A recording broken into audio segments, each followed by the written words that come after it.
Hey, what's going on, everybody? This is Mark from Solo Games, and I'm kind of excited just to share with you a collection I picked up recently. This is probably it's not the large, it's the second largest collection I've ever picked up in my life, and this is definitely the largest collection I have ever shown on camera. So I hope you guys can enjoy this with me, and we can kind of put it on film and then just hold it for future. So this collection is from a gentleman who has been playing Magic since 1995. So he told me that he started basically around Legends and then just kept on playing. But in the last, I think it was 5 to 8 years, he really hasn't played Magic. Maybe here and there a little bit, but really it's just not part of his life. And he's had these cards for a long time.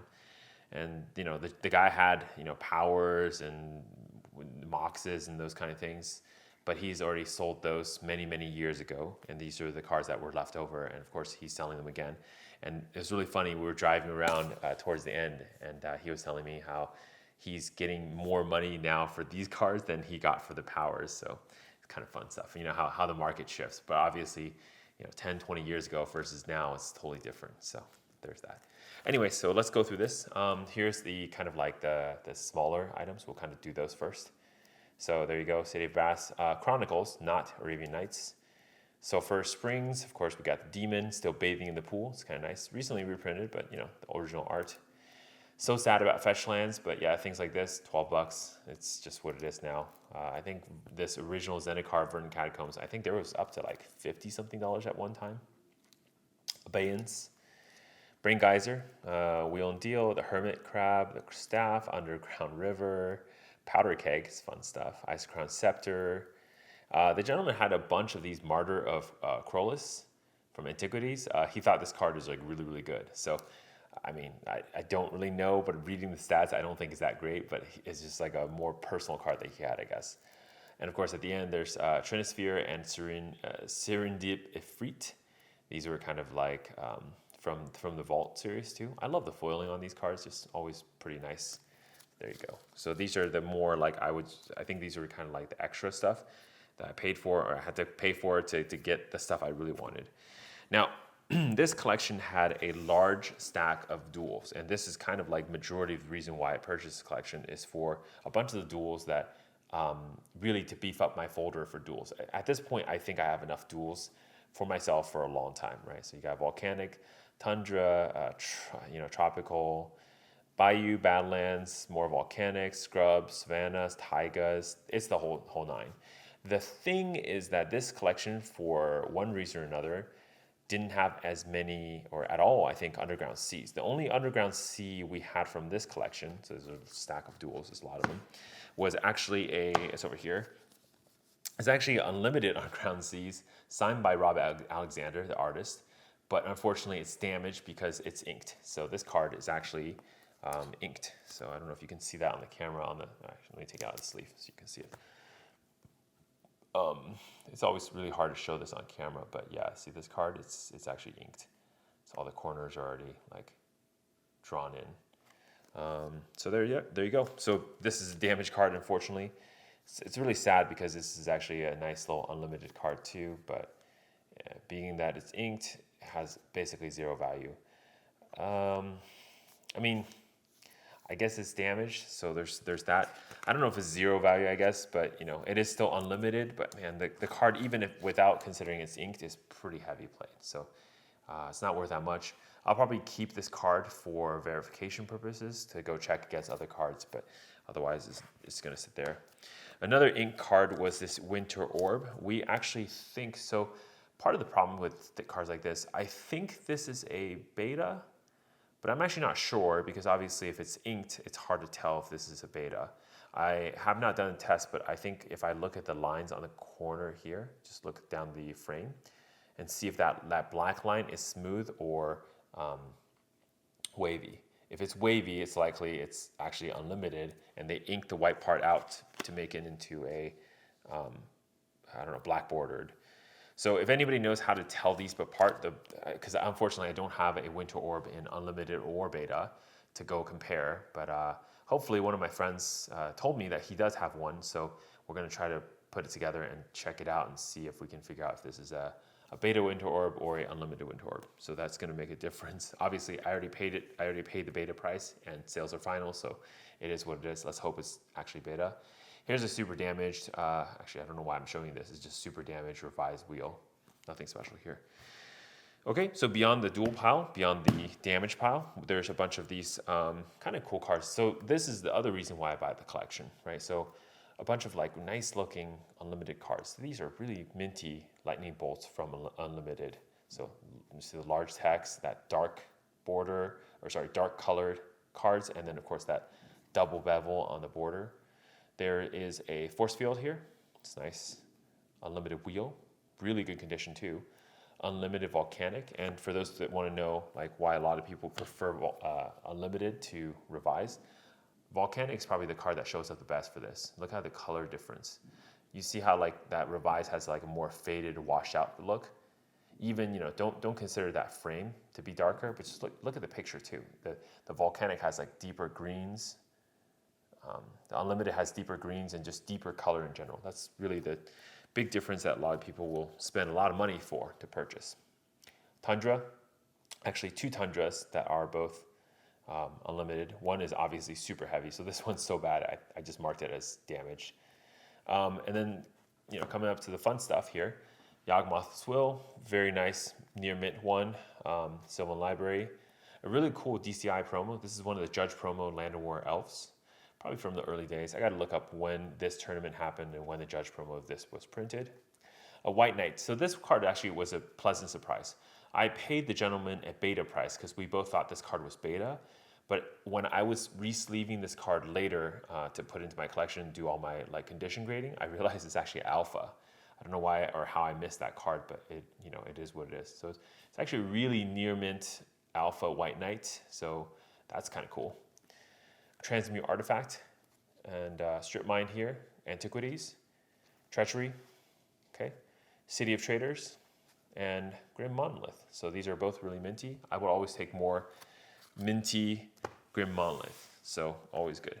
Yeah, so if you guys noticed already, I do color code my sleeves for condition. So near mint is green, and then LP is yellow. Your orange is going to be your MP, and then red is not in this pile, but red. Oh, here we go. Red is heavy played, and then black is for damage. So in this case here, this is a damage card. So that's how I do my coding, color coding, and it works really well because if I ever pull a card, I don't have to inspect it because I've already done that work, and I can say, okay, this is going to be a heavy play taiga, as an example. Here's what you see how the corners are very, very damaged. So there's that. The other cool part about all these cards is as I was doing the conditions, you can really tell like a lot of these cards are really just they were used. I mean, whoever was using these cards to play, they definitely ran this like around the cement on the ground. Look at the back of this card, for example. This is a Bayou, and I marked it as heavy played, but you can see like on the corner, the edges. Let's see, this show better if I put it on the white paper. No, it's worse. Okay, I need like a black piece of paper to show this. Maybe like this. Yeah, here we go. You see how like all of that's really just super, rubbed on the cement the whole time. So yeah, but the cool thing is obviously just shows me that, back in the old school days, people were just throwing this on the ground and they didn't really care. These are not the cards especially that people really thought we need to put it in the sleeve and protect it. Over here, some other cool stuff. Okay, Stifle, Curd Ape, Arabian Nights, Phyrexian Arena. I know it's been reprinted. I know the Jace Vraska art is pretty nice, and I know the Phyrexian text, but for some reason I still just really like this artwork. Looks really cool. Reanimate, Trinispheres, Sphere of Resistance. This set also had a bunch of Onslaught fetches, which is really cool because actually I purchased, a while back I purchased a lot of Onslaught fetches, but I found out from that whole entire purchase, all of the cards that were in that collection was all fake. So I had to go and return every single card, unfortunately. So yeah, over here, basically that's the entire set of Onslaught fetches. So it's really cool. Now I have a nice little set of these allied fetches from Onslaught. Pretty neat. And the artwork here too, like I like the old school days when it was, just these like paintings, not digital artwork. It's just really nice. Vampiric Tutor, also another one of these like great paintings and very iconic. Not the best tutor, but definitely probably second best tutor, you guys would say. I think so. Okay, last pile here, Risky Study. Oh, are we at the, yeah, we are at the Therese Nielsen pile. Here we go, Risky Studies. But of course, over here, this gentleman has, I think I counted 9 Force of Wills that are signed by Therese Nielsen. Yeah, so here we go. For all sorts of conditions of Force of Will signed by her, right? I know Therese Nielsen is not quite popular in the Magic community right now, but I do still really like her artwork. I think she drew some of the most beautiful looking cards for this game, and we can't discount that, right? Of course, having these near mint condition ones are really nice. I think a lot of people would argue that a signed card is damaged, so I don't disagree with that, but at the same time, it's kind of like up to your personal preference. So I will probably keep some of these for play, so there's that. Dwarven Demolition Team, actually that should go in the unlimited pile, but really nice condition Dwarven Demolition Team, unlimited, so there's that. Vampiric Tutor, okay, this is some Italian legends here, Italian antiquities. So we have, it's like quizzing me, right? Strip Mine, we have Mana Drain and Land Tax. Mystic Tutors, I was telling him about how this was reprinted recently, and now these are down to like $8 or $10, whatever. Chain Lightning, Original Legends, cool stuff. Static Orb, fun stuff. Wasteland, okay. Oversoul Cemetery, Fork, yeah, Fork, good old Fork. Deserted Temple, man, Mark Tadine, Necropotence, always the best looking one. That card, look at the skull, the artwork, how he's casting a spell with like his life force. It's so cool. And how all these like spikes are kind of focusing in. You can imagine what his armor probably looks like. Scroll Rack, again, really cool artwork from back in the old school days. Yeah, we had an interesting conversation about Shivan Dragon. I said, so how many Shivan Dragons would you trade for a revised duel back in the day? And he was like, what do you mean, how many Shivan Dragons? You mean how many duels you would trade for one Shivan Dragon? Apparently back then, the going rate was around, I think, almost like 3 to 5 duels for one Shivan Dragon. So just so you understand like how good this card was back in the day. Now obviously reprinted. The creatures just in general aren't that good. Like 4 for a 5/5 flying, that you can pump. It's not that strong anymore. But this used to end games. You drop this thing in, you swing, and then you pump all your red mana into it. It's like it's a good 11 damage on the second turn that you drop it. So Vampiric Tutor, Palicron, more Treachery, more Time Spiral, Copy Artifact, always fun.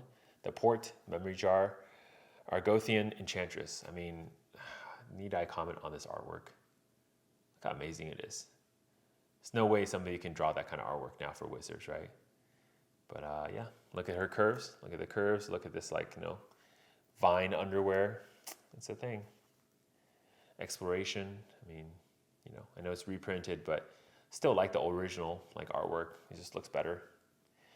Yeah, Minamoto, you have your Sylvan Library, some Demonic Tutors, and of course a foil Oversoul Cemetery.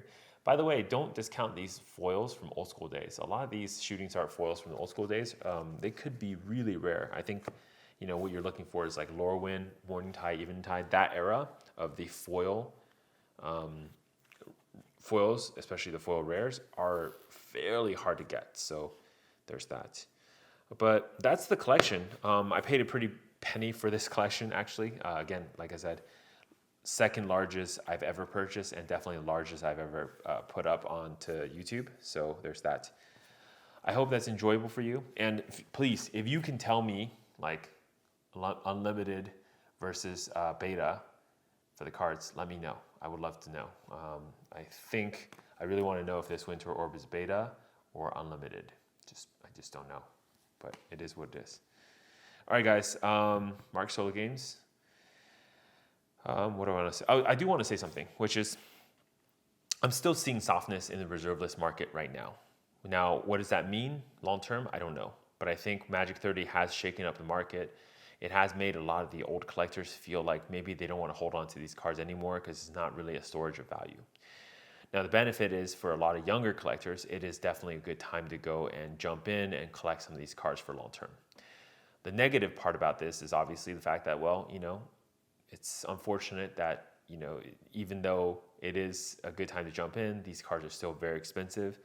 And you have the added negativity around how reserve list is very fickle right now. It's wavering, not sure if it's going to last.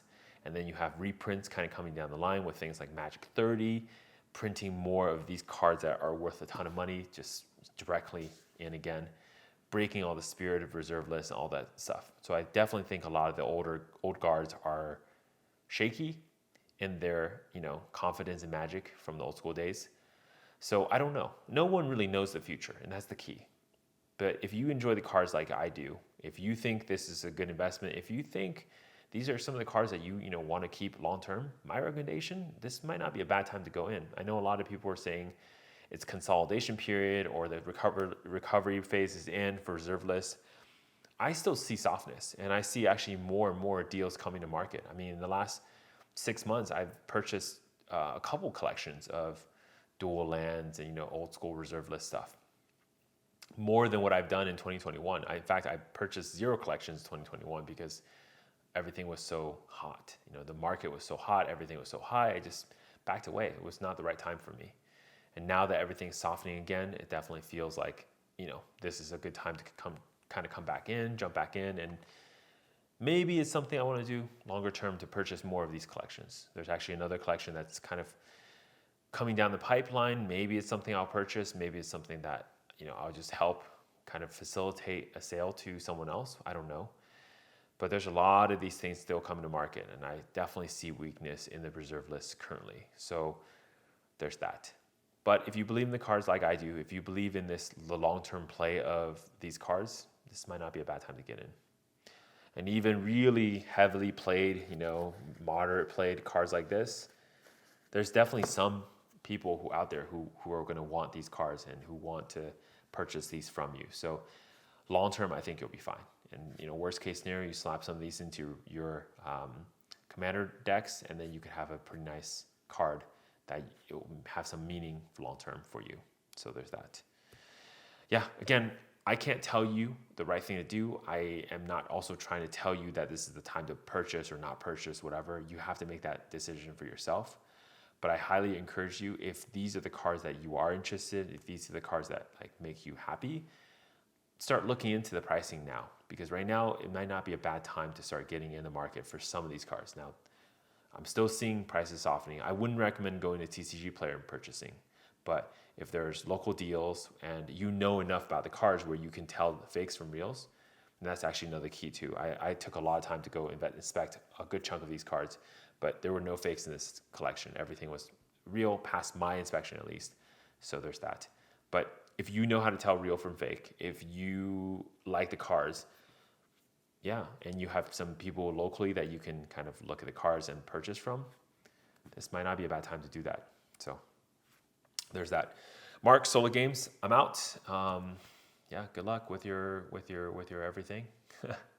It's a rough market out there, and but you just got to keep moving forward. You got to ignore the haters and just continue trudging forward, because who knows? Maybe tomorrow it's going to turn and all these cards are going to be worth a ton of money, and it'll be too late for you to purchase if that's when you want to shift your mentality about it. Mark, Solo Games, stay classy. I'll see you next time.